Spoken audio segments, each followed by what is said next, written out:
No dia 2 de maio de 2020, o ex-ministro Sérgio Moro foi ouvido na sede da Polícia Federal em Curitiba, ocasião na qual ele reiterou todas as acusações feitas contra o presidente Jair Bolsonaro, apresentando, segundo a mídia, um robusto conjunto probatório, mais de 15 meses de gravações de conversas e mensagens trocadas por meio do WhatsApp.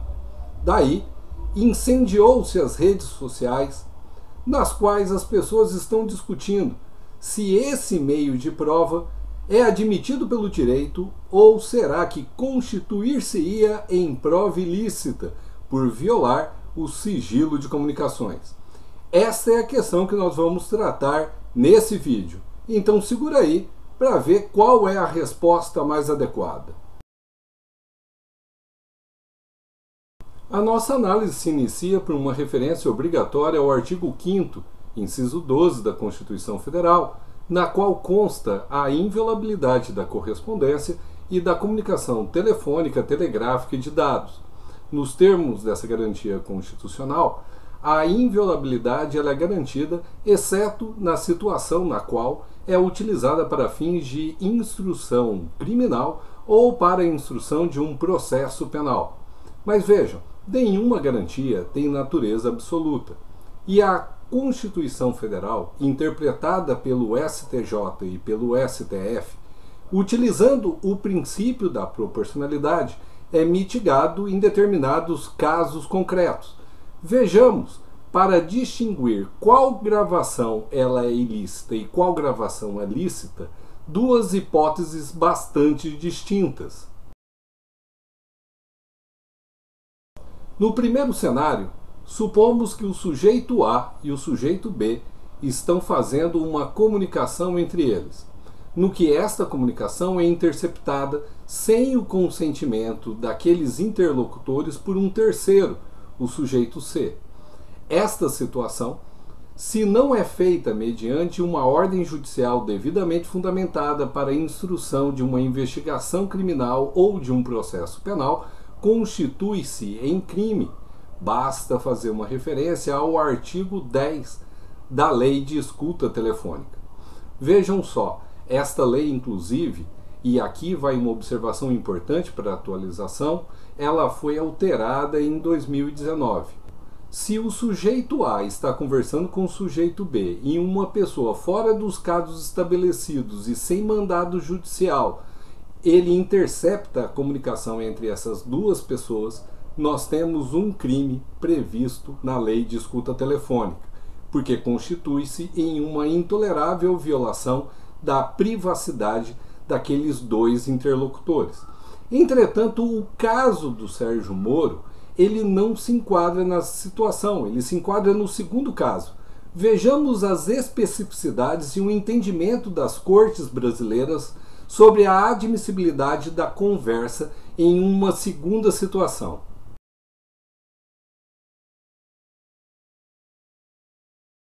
No caso que estamos analisando, a situação do Sérgio Moro, nós temos uma hipótese completamente distinta.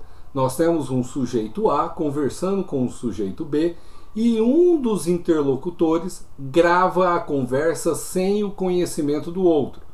Nesta situação, o STJ, de forma reiterada, decidiu que a conversa é perfeitamente admissível para fins de prova.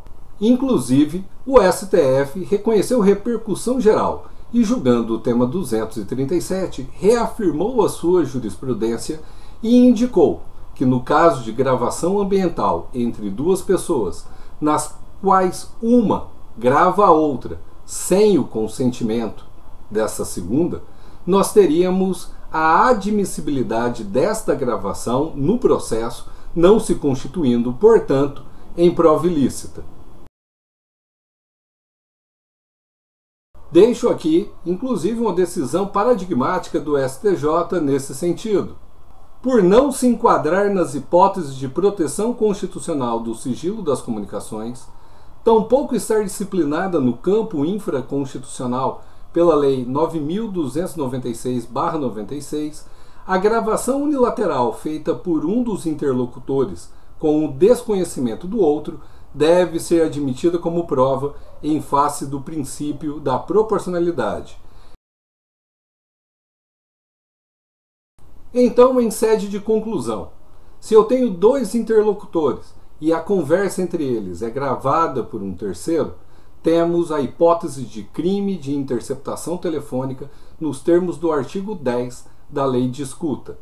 Por outro lado, se eu tenho dois interlocutores e um deles, sem o conhecimento do segundo, grava a conversa, isso se faz prova perfeitamente admissível no processo. Fica aqui uma observação importante. Se você quer tornar essa prova mais robusta e quer utilizar aí do exemplo do Sérgio Moro, é importante se atentar para o artigo 384 do Código de Processo Civil. Essas imagens e esses dados podem ser objeto de ata notarial, dando a ele fé pública.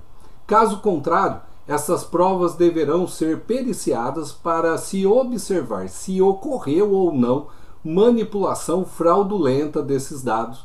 Aí nós poderíamos inclusive dizer de fraude no processo.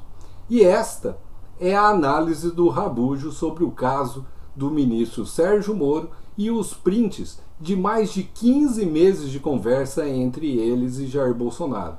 Se você gostou da análise, curte aí o nosso site.